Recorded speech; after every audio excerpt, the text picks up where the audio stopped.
ത്രിയേക ദൈവത്തിന് സ്തുതി.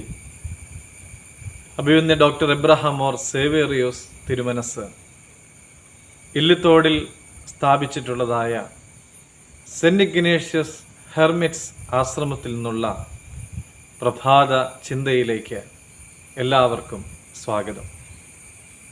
ഇന്നത്തെ ചിന്തയ്ക്കായിട്ട് തിരഞ്ഞെടുത്തിരിക്കുന്നതായ വേദഭാഗം 2 തിമോത്തിയോസ് 2-ാം അധ്യായം 5-ാമത്തെ തിരുവചനമാണ്.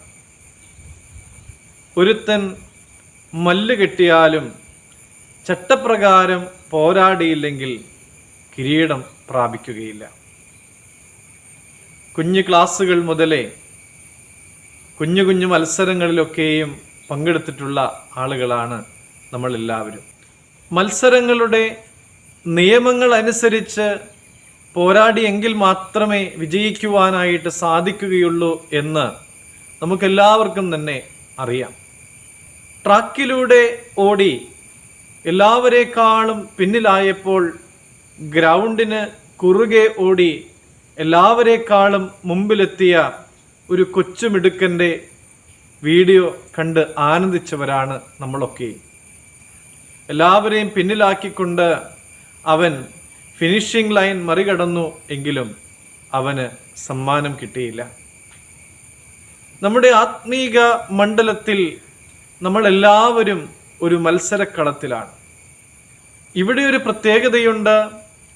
നിയമമനുസരിച്ച് ഇതിൽ പങ്കുകൊണ്ട് അത് വിജയകരമായി പൂർത്തീകരിക്കുന്ന എല്ലാവർക്കും ഒരു കിരീടം നീക്കിവെച്ചിട്ടുണ്ട്.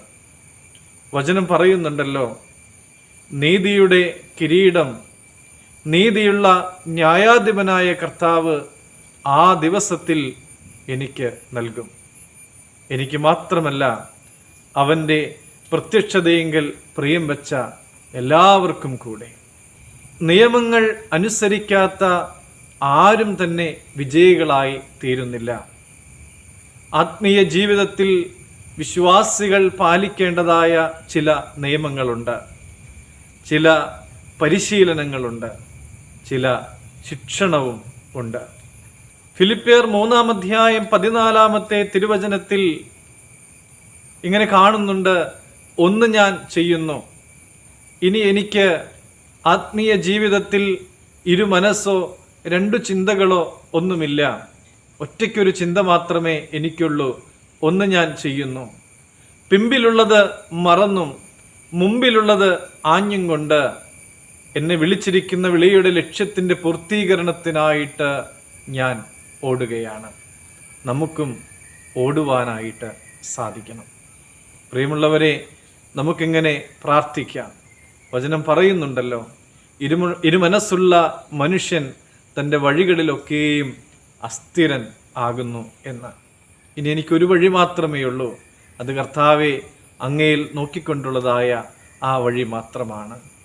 കഴിഞ്ഞ നാളുകളിൽ ചെയ്തു പോയിട്ടുള്ളതായ തെറ്റുകളും കുറ്റങ്ങളും ഒക്കെ ഉപേക്ഷിച്ചുകൊണ്ട് നിന്റെ വഴിയിലൂടെ ചരിക്കുവാനുള്ള കൃപ നൽകണമേ. കഴിഞ്ഞ നാളുകളിൽ സംഭവിച്ച വിജയപരാജയങ്ങളൊന്നും ഞാൻ നോക്കുന്നില്ല. ഇനി അങ്ങയിൽ മാത്രമാണ് ഞാൻ നോക്കുന്നത്.